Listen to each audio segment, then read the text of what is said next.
नमस्कार आप सभी को। बिहार राज्य विशेष के करंट अफेयर्स के सेशन में स्वागत है आप सभी का। आप सभी उपस्थित हो जाएं और करंट अफेयर्स के इस सेशन को हम बेहतर बनाने का प्रयास करेंगे। लगभग 22 से 25 प्रश्न आपको इस सेशन में देखने को मिलेंगे और ये जो प्रश्न है ये आपके लिए महत्वपूर्ण है। याद रखिएगा, जो भी प्रश्न आप यहाँ पे देखते हैं, यदि आप नोट्स बनाते चलते हैं, उस आधार पे आगे बढ़ते हैं, तो निश्चित रूप से आप परीक्षा के अंतिम दिनों में एक सप्ताह पहले आप कोई भी वार्षिकांक जिस पर आपको भरोसा हो कि सबसे सटीक है, उठाकर देख लीजिएगा। यदि आपके प्रश्न वहां से नहीं बनते हैं फिर आप शिकायत करिएगा। मैं 100% दावे के साथ कहता हूं, कोई भी जो वार्षिकांक उठाकर आप देखोगे, निश्चित रूप से राष्ट्रीय घटनाक्रम हो, अंतर्राष्ट्रीय घटनाक्रम हो, आर्थिक परिदृश्य हो या पर्यावरणीय दृश्य हो, सबके सब प्रश्न आपके अनिवार्य रूप से बनेंगे, कहीं भी कोई समस्या नहीं आएगी। ठीक है, चलिए सभी उपस्थित हो जाएं और इस चर्चा की शुरुआत करते हैं और एक एक करके प्रश्नों को हम देखते हैं। चलें, सभी उपस्थित हो जाएं।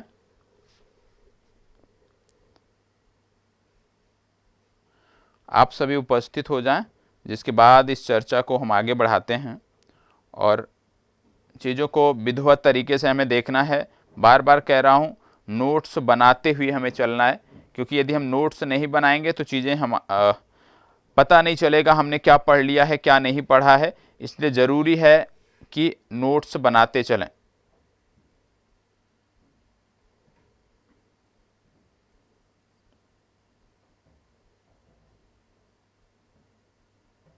चले, उपस्थित हो गए सभी। चलिए, आपको बता दें, जो लोग पहली बार देख रहे हैं, एक रिकॉर्डेड वीडियो ये होती है, पूर्व में रिकॉर्ड की गई होती है दिन में, और इस समय प्रीमियर के रूप में आपसे चलाई जाती है, जिससे आप प्रश्नों के साथ साथ उसका जवाब भी दे सकें और एक सार्थक सेशन हो सके। ठीक है, चले, इसीलिए आप यदि कोई प्रश्न पूछते हैं इस सेशन में तो उसका जवाब आपको नहीं मिल पाता है। यहाँ पे प्रश्न दिया हुआ है, ध्यान से देखिएगा। बोला जा रहा है, हाल ही में जारी नमूना पंजीकरण प्रणाली के अनुसार भारत की जीवन प्रत्याशा बढ़कर कितनी हुई है। क्या बोला जा रहा है? हाल ही में जारी नमूना पंजीकरण प्रणाली के अनुसार भारत की जीवन प्रत्याशा बढ़कर कितनी हुई है, आपको बताना है। बताएं, भारत की जीवन प्रत्याशा कितनी हुई है, आपको बताना है। 78.9, 68.9, 69.7 या 56.8 कितनी हुई है, आपको बताना है। फास्ट जवाब दीजिएगा। और आपको बता दें, 2015 से 2019 तक का ये आंकड़ा दिया गया था और इसमें बोला गया था कि जो भारत की जीवन प्रत्याशा है वो अभी भी वैश्विक औसत से कम है, क्योंकि वैश्विक औसत की यदि हम बात करें तो जीवन प्रत्याशा 72.6 है और भारत की जो जीवन प्रत्याशा है वो अभी इससे कम है। जवाब दीजिएगा फास्ट। उम्मीद करता हूं ये सारी चीजें आपने पढ़ा होगा। चले, बताएं। और यदि हम बात करें राज्यों में, तो सबसे ज्यादा जीवन प्रत्याशा में वृद्धि जो है वो ओडिशा राज्य में देखी गई है, ये भी आपको पता होना चाहिए। भारत की जो जीवन प्रत्याशा है वो है 69.7, नोट कर लीजिएगा, 69.7। और जीवन प्रत्याशा में सबसे ज्यादा वृद्धि दर्ज करने वाला जो राज्य है भारत का वो है उड़ीसा, ये आपको पता होना चाहिए। ठीक है, उड़ीसा के बाद दूसरे स्थान पे आता है तमिलनाडु। ठीक है, चलिए आगे बढ़ते हैं। हाल ही में राष्ट्रीय सीमा शुल्क एवं जीएसटी संग्रहालय का उद्घाटन कहां किया गया। हाल ही में राष्ट्रीय सीमा शुल्क और जीएसटी संग्रहालय का उद्घाटन कहां किया गया, आपको बताना है।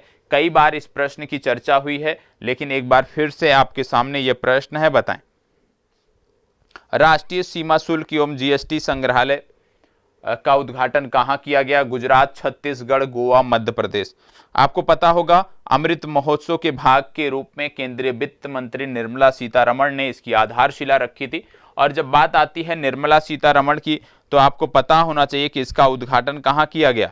इसका उद्घाटन किया गया था गोवा में, याद रखिएगा। और इसका नाम क्या रखा गया था? धरोहर। याद होगा आपको, याद आ गया होगा, धरोहर इसका नाम रखा गया था। तो याद रखिएगा, राष्ट्रीय सीमा शुल्क और जीएसटी संग्रहालय का नाम क्या है? धरोहर। और धरोहर का जो स्थापित किया गया है धरोहर को, वो कहां पे किया गया? वो गोवा में किया गया है, ये आपको पता होना चाहिए। निर्मला सीतारमण जी ने इसका उद्घाटन किया था। ठीक है, चलिए इसको बताओ।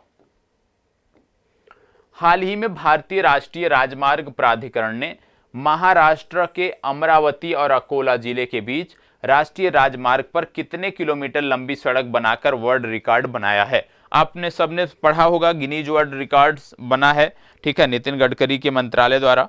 तो आपको बताना है, यहाँ पे यह भी बता दिया गया कि यह सड़क कहाँ बनी है, अमरावती और अकोला जिले के बीच बनी है, और यह भी बता दिया गया कि ये दोनों जिले कहाँ पे हैं, महाराष्ट्र के जिले हैं, ठीक है। तो आपको बताना है कि कितने किलोमीटर लंबी सड़क ये बनाई गई थी, फास्ट दीजिएगा, क्योंकि इससे पहले का जो रिकॉर्ड था वो दोहा में 10 दिनों में 25 किलोमीटर सड़क का निर्माण किया गया था, वही रिकॉर्ड था, ये आपको पता होना चाहिए। आपको बता दें, अमरावती से अकोला खंड जो है NH 53 पर पड़ता है, NH 53 पर यह खंड पड़ता है जहां पर इसका निर्माण किया गया। तो कितने किलोमीटर सड़क का निर्माण किया गया आपको बताना है, फास्ट जवाब दीजिएगा, कितने किलोमीटर सड़क का निर्माण किया गया। आपको यहाँ पे बता दूं कि जब बात आती है, इस सड़क की बात आ रही है, तो यहाँ पे कुल 105 घंटे और 33 मिनट लगे थे, ये भी आपको पता होना चाहिए। कितने?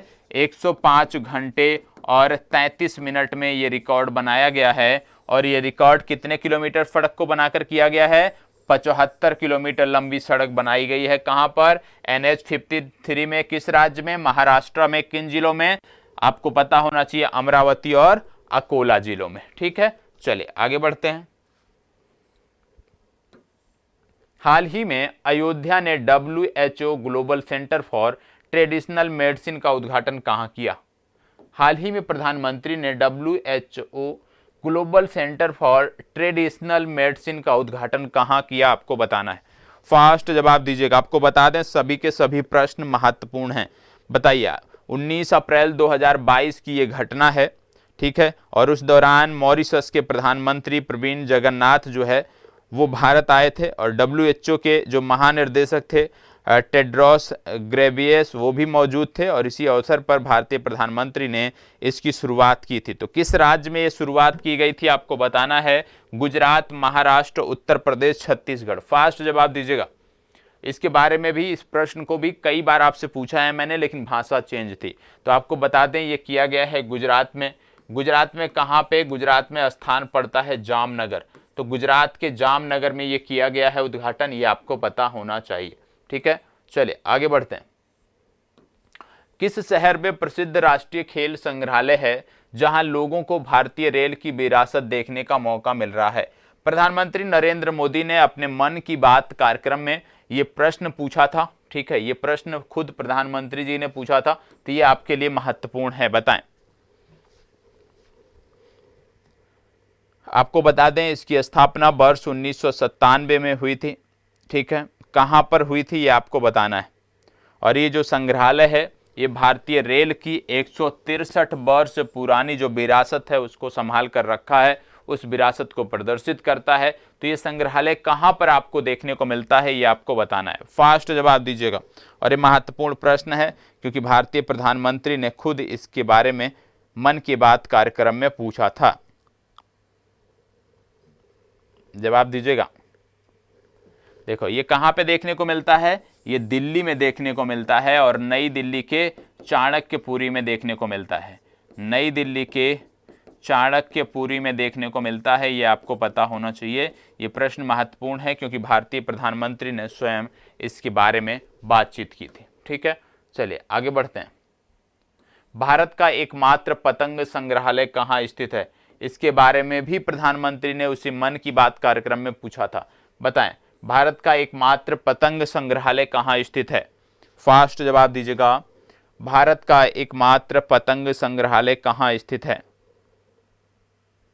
आप जानते हैं प्रत्येक वर्ष मकर संक्रांति पर पतंगबाजी महोत्सव का आयोजन भी किया जाता है, और इस संग्रहालय की बात करें तो इसकी स्थापना वर्ष 1985 में की गई थी, ठीक है।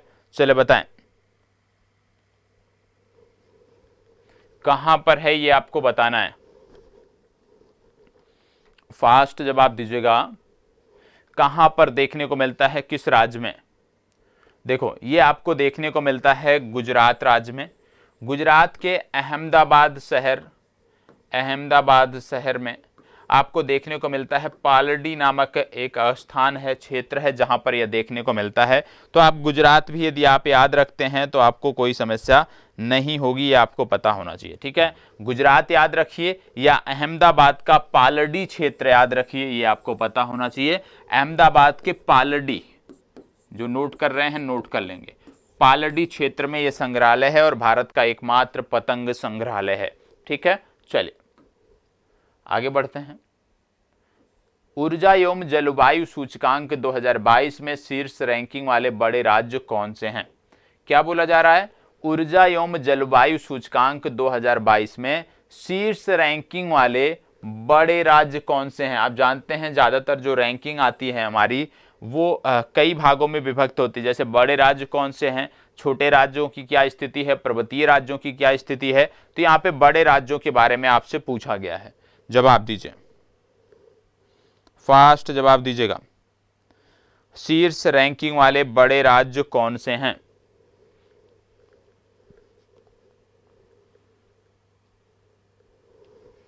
चलें, फास्ट जवाब दीजिएगा। देखो, इसका सही उत्तर है गुजरात, केरल, पंजाब। गुजरात, केरल, पंजाब शीर्ष रैंकिंग वाले ये बड़े राज्य हैं। मध्य प्रदेश की बात करें तो मध्य प्रदेश के साथ छत्तीसगढ़ और झारखंड इस ग्रुप में हैं और ये न्यूनतम रैंकिंग वाले, न्यूनतम पोजीशन वाले जो हैं ये बड़े राज्य हैं। ठीक है, याद रखना है, बड़े राज्यों की कैटेगरी में जो निचले पायदान पर हैं उनमें मध्य प्रदेश, छत्तीसगढ़ और झारखंड शामिल हैं। बड़े राज्यों की कैटेगरी में जो शीर्ष स्थान पे हैं उनमें गुजरात, केरल और पंजाब शामिल हैं। ठीक है, चलिए आगे बढ़ते हैं।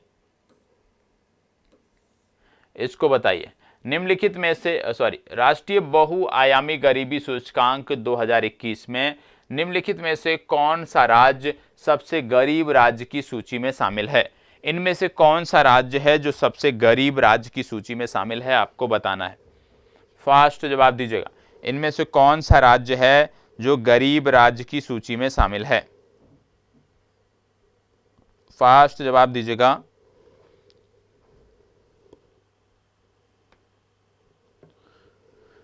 फास्ट जवाब आपको देना है। क्या बोला जा रहा है? राष्ट्रीय बहुआयामी गरीबी सूचकांक 2021 में निम्नलिखित में से कौन सा राज्य सबसे गरीब राज्य की सूची में शामिल है? तो सबसे गरीब राज्य की सूची में बात करें बिहार, झारखंड और उत्तर प्रदेश शामिल हैं। केरल की बात करें, ये भारत का न्यूनतम गरीब राज्य है। केरल के साथ साथ सिक्किम भी इसी में आता है जो कि न्यूनतम गरीब राज्य है। तो सबसे आप कह सकते हो कम गरीब राज्य भारत का जो है वो है केरल, और भारत का सबसे ज्यादा गरीब राज्य यदि हम बात करें तो वो है बिहार। ठीक है, तो सबसे ज्यादा गरीब राज्य बिहार, सबसे कम गरीब राज्य केरल। इसको बताएं। स्वच्छ सर्वेक्षण रैंकिंग 2021 में छावनी बोर्ड की श्रेणी में किस शहर को प्रथम स्थान प्राप्त हुआ? स्वच्छ सर्वेक्षण रैंकिंग की बात हो रही है और आपको बताना है कि छावनी श्रेणी में किस शहर को प्रथम स्थान प्राप्त हुआ। फास्ट जवाब दीजिएगा, फास्ट जवाब दीजिएगा। आप जानते हैं कि केंद्रीय आवासन एवं शहरी मंत्रालय जिसके मंत्री हैं हरदीप सिंह पुरी, उनके मंत्रालय द्वारा ये रैंकिंग जारी की जाती है। और इंदौर की बात करें, इंदौर लगातार देश का सबसे स्वच्छ शहर रहा है और यह आप कह सकते हो राज्यों में यदि हम बात करें, राज्यों में छत्तीसगढ़ ने स्वच्छ सर्वेक्षण रैंकिंग 2021 में सबसे पहला स्थान प्राप्त किया। शहरों में बात करें तो इंदौर ने प्राप्त किया। यदि छावनी बोर्ड की बात करते हैं तो याद रखिएगा, छावनी बोर्ड की श्रेणी में जो सबसे स्वच्छ छावनी है वो है अहमदाबाद छावनी। तो इसका सही उत्तर है बी विकल्प, अहमदाबाद छावनी। राज्यों में छत्तीसगढ़ और यदि हम शहरों में बात करें इंदौर, छावनी में अहमदाबाद आपको याद रखना है। ठीक है, चलिए आगे बढ़ते हैं। सौर ऊर्जा क्षमता विकसित करने के मामले में दूसरे स्थान पर कौन सा राज्य है? सौर ऊर्जा क्षमता विकसित करने के मामले में दूसरे स्थान पर कौन सा राज्य है, आपको बताना है। फास्ट जवाब दीजिएगा। सौर ऊर्जा की बात हो रही है, सौर ऊर्जा विकसित करने के मामले में इनमें से कौन सा राज्य प्रथम स्थान पर है?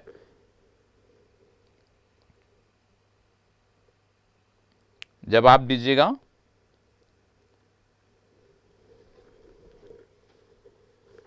देखो, ये जो राज्य है इसने 10,506 मेगावाट क्षमता स्थापित कर ली है, और ये 10,506 मेगावाट क्षमता स्थापित करने वाला ये राज्य है आपका राजस्थान। ठीक है, दूसरे स्थान पर आता है कर्नाटक, तीसरे स्थान पर आता है गुजरात। तो याद रखिएगा, पहले स्थान पे कौन है? राजस्थान है, जिसके पास सबसे ज्यादा सौर ऊर्जा क्षमता आज के समय में है। ठीक है, चलिए आगे बढ़ते हैं। भारत का पहला ट्रांसजेंडर विश्वविद्यालय किस प्रदेश से संबंधित है? फास्ट जवाब, भारत का पहला ट्रांसजेंडर विश्वविद्यालय किस राज्य से संबंधित है? बताइएगा।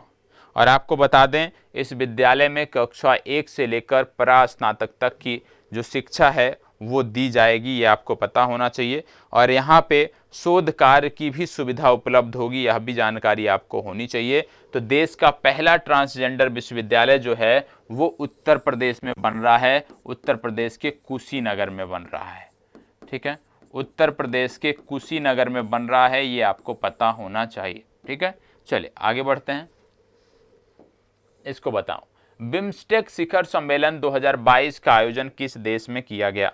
बिम्स्टेक शिखर सम्मेलन मार्च माह में आयोजित किया गया था, किस देश में आयोजित किया गया था आपको बताना है। फास्ट जवाब दीजिएगा। बिम्स्टेक शिखर सम्मेलन कहां आयोजित किया गया था? चले बताएं।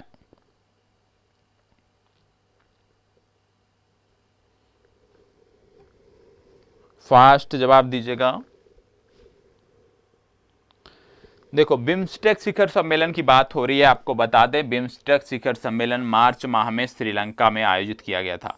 स्विट्जरलैंड से जुड़ा हुआ कोई सम्मेलन आप बताएं जो इन दिनों चर्चा में हो। तो स्विट्जरलैंड में क्या आयोजन किया जाता है जिसमें भारतीय प्रधानमंत्री स्वयं जाते हैं? विश्व आर्थिक मंच की जो वार्षिक बैठक होती है वो स्विट्जरलैंड में होती है। जर्मनी में हाल ही में क्या हुआ था आप जानते हैं, फाइनेंशियल एक्शन टास्क फोर्स जो है उसकी जो बैठक थी जून 2022 में वो जर्मनी में हुई थी। इटली की यदि हम बात करते हैं तो G20 जो समिट हुआ था वो इटली में हुआ था, इतनी जानकारी आपको होनी चाहिए। ठीक है, चलिए आगे बढ़ते हैं। हाल ही में नीति आयोग ने किस वर्ष को मोटे अनाज का अंतर्राष्ट्रीय वर्ष के रूप में मनाने की घोषणा की है? किस वर्ष को मोटे अनाज का अंतर्राष्ट्रीय वर्ष के रूप में मनाने की घोषणा की है आपको बताना है। बताएं, किस वर्ष को मोटे अनाज के अंतर्राष्ट्रीय वर्ष के रूप में मनाने की घोषणा की है आपको बताना है। फास्ट जवाब दीजिएगा। किस वर्ष को मोटे अनाज के अंतर्राष्ट्रीय वर्ष के रूप में मनाने की घोषणा हुई है? चलें, फास्ट जवाब दीजिएगा। मोटे अनाज में आप जानते हैं ज्वार, बाजरा, रागी, मंडुआ, सावा, कोदो, कुटकी, चीना आदि आते हैं। और भारत ने वर्ष 2018 को भी मोटे अनाज के वर्ष के रूप में मनाया था, अंतर्राष्ट्रीय वर्ष के रूप में। और भारत सरकार ने WHO से, भारत सरकार के नीति आयोग ने WHO से WTO से ये कहा है कि वर्ष 2023 को जो है वो मोटे अनाजों के अंतर्राष्ट्रीय वर्ष के रूप में मनाया जाए। तो इसका सही उत्तर होगा ए विकल्प। ठीक है, तो वर्ष 2023 याद रखना है। अभी ये घोषित नहीं हुआ है, भारत सरकार ने इस पर सहमति जताई है। इसको बताएं, हाल ही में चर्चा में रहा जपोरिजिया परमाणु ऊर्जा संयंत्र किस देश से संबंधित है? जपोरिजिया परमाणु ऊर्जा संयंत्र किस राज्य से संबंधित है? फास्ट जवाब दीजिएगा। फास्ट जवाब आपको देना है।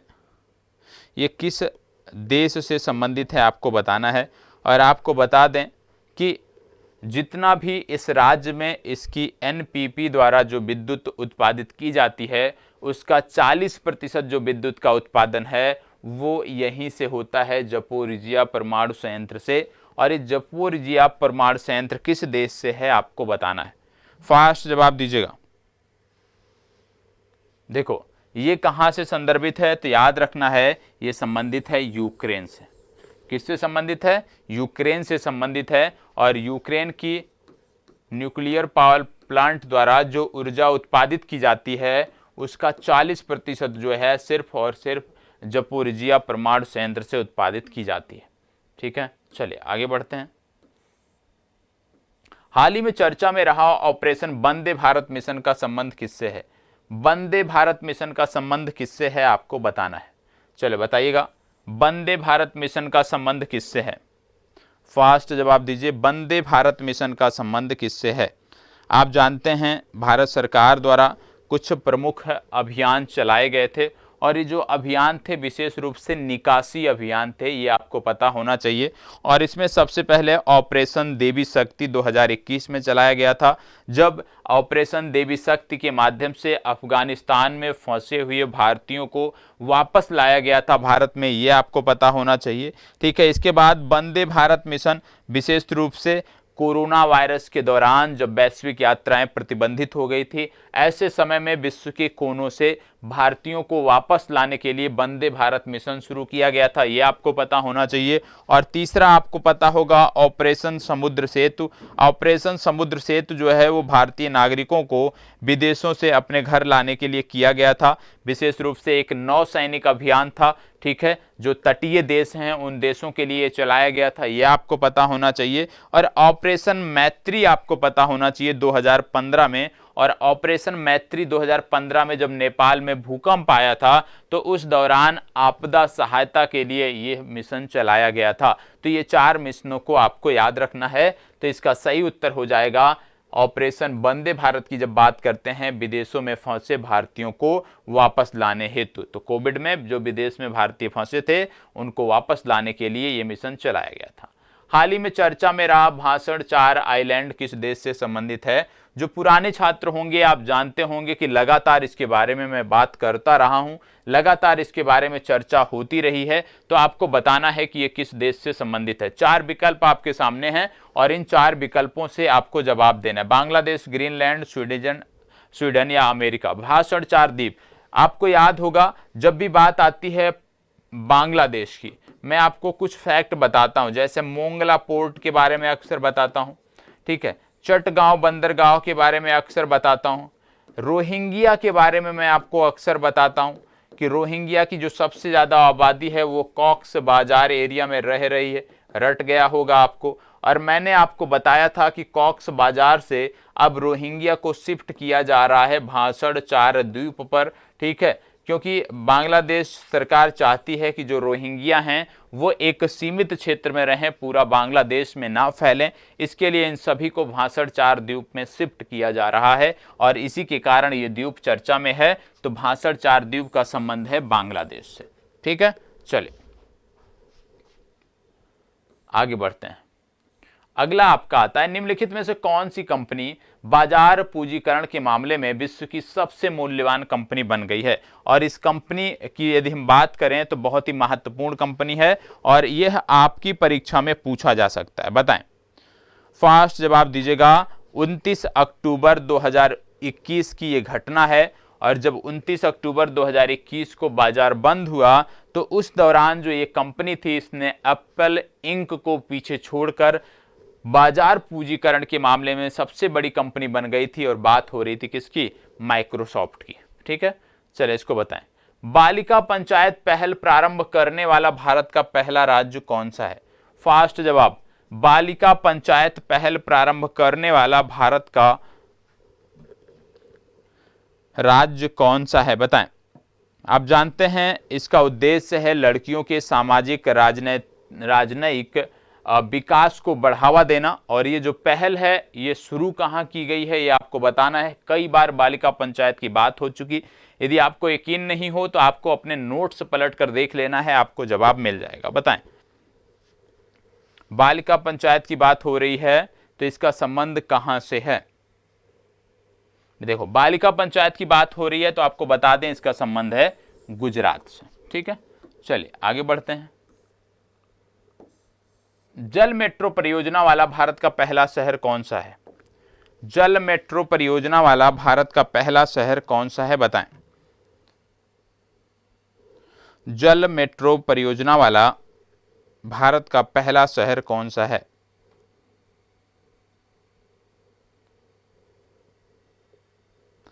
इन्होंने एक जहाज बनाया जिसका नाम था मुजिरिस, ठीक है। और जैसे ही ये जहाज ये बनाकर इन्होंने इसको लॉन्च किया तो मुजिरिस नामक जो जहाज है उसी के बाद ये जो राज्य है वो जल मेट्रो परियोजना वाला भारत का पहला राज्य बन गया है, और ये राज्य है केरल, ठीक है।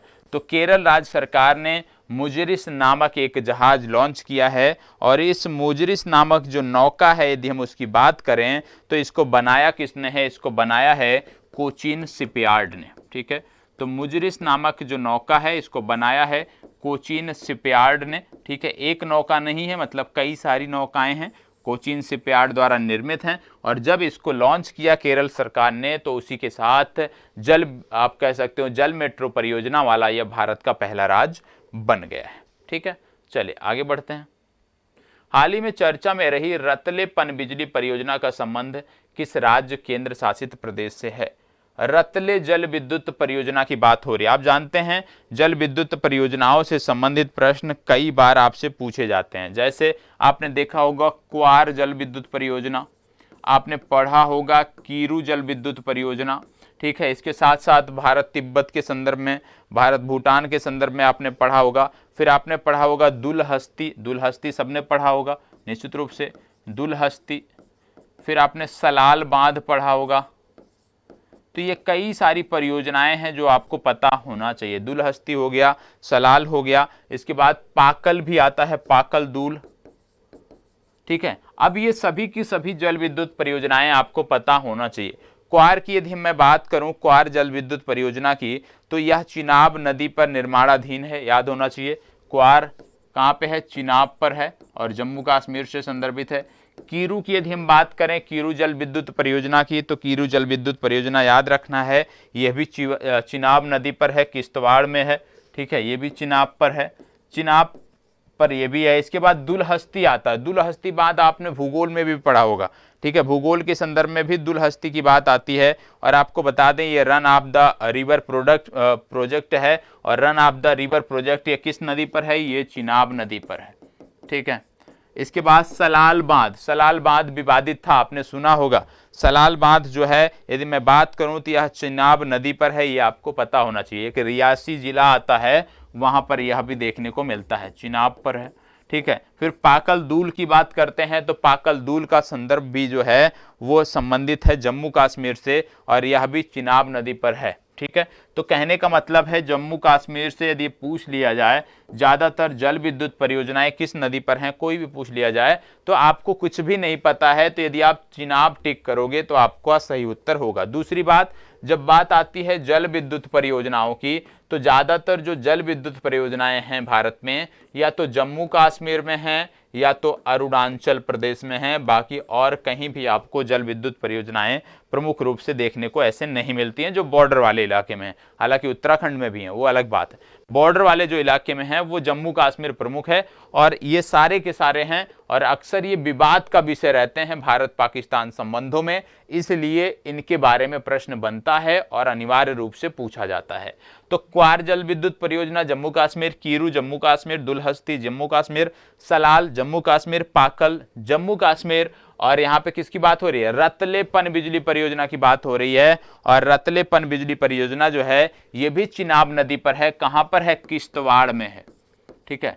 किश्तवाड़ जम्मू कश्मीर में, यह भी चिनाब नदी पर है। तो याद रखना है कि जो परियोजनाएं, जल विद्युत परियोजनाएं आपसे पूछी जाएंगी ज्यादातर वो विवादित वाली ही पूछी जाती हैं, तो सबका संबंध जम्मू कश्मीर से ही होगा, ठीक है। तो इसका सही उत्तर है सी विकल्प, जम्मू कश्मीर। तो इन जल विद्युत परियोजनाओं के बारे में आपको पता होना चाहिए। अब बात आती है आज के प्रश्न की। आज का प्रश्न है प्रधानमंत्री स्वनिधि योजना का संबंध किससे है? आपको डिटेल में बताना है कि प्रधानमंत्री स्वनिधि योजना है क्या, लाभार्थी वर्ग कौन सा है, और लाभार्थी वर्ग के साथ साथ किस प्रकार की सहायता इस परियोजना के अंतर्गत दी जाती है, इस योजना के अंतर्गत दी जाती है, ये आपको बताना है। तो ये अनिवार्य रूप से आप सभी को करना है, करके कमेंट बॉक्स में जवाब देना है। और कल से, आज थोड़ा सा व्यस्तता थी क्योंकि बिहार राज्य विशेष का ही करंट अफेयर्स तैयार कर रहा हूं, जैसे मैंने बोला था कि पूरे एक वर्ष का बिहार का करंट अफेयर्स प्रश्नों के रूप में आप तक लाऊंगा, उसी पर काम कर रहा हूं और उसी की वजह से आज प्रश्न इसमें सीमित थे क्योंकि समय नहीं मिल पाया था। ठीक है, तो अब कल से प्रयास यही रहेगा कि 30 प्रश्नों की ये सीरीज जो है वो प्रारंभ रहे, और वह भी उसमें भी मैंने आपके लगभग 75 प्रश्न अभी तक तैयार किए हैं जो बिहार राज्य विशेष से जुड़े हुए विगत एक वर्षों के करंट अफेयर से जुड़ते हैं। उसको प्रयास है कि कम से कम 150 तक लेके जाएं और फिर 150 प्रश्नों का समग्रता से अध्ययन हो जाए तो बिहार राज्य विशेष का जो करंट अफेयर्स है वो तैयार हो जाएगा, और करंट अफेयर्स के साथ साथ बिहार की जो प्रमुख योजनाएं हैं उसको भी उसमें समाहित कर रहा हूं, तो योजनाएं भी आपकी बेहतर हो जाएंगी। ठीक है, तो आज के लिए इतना ही। यदि सेशन अच्छा लगा हो तो प्लीज लाइक, शेयर और कमेंट कर दीजिएगा। मिलते हैं सुबह 8 बजे।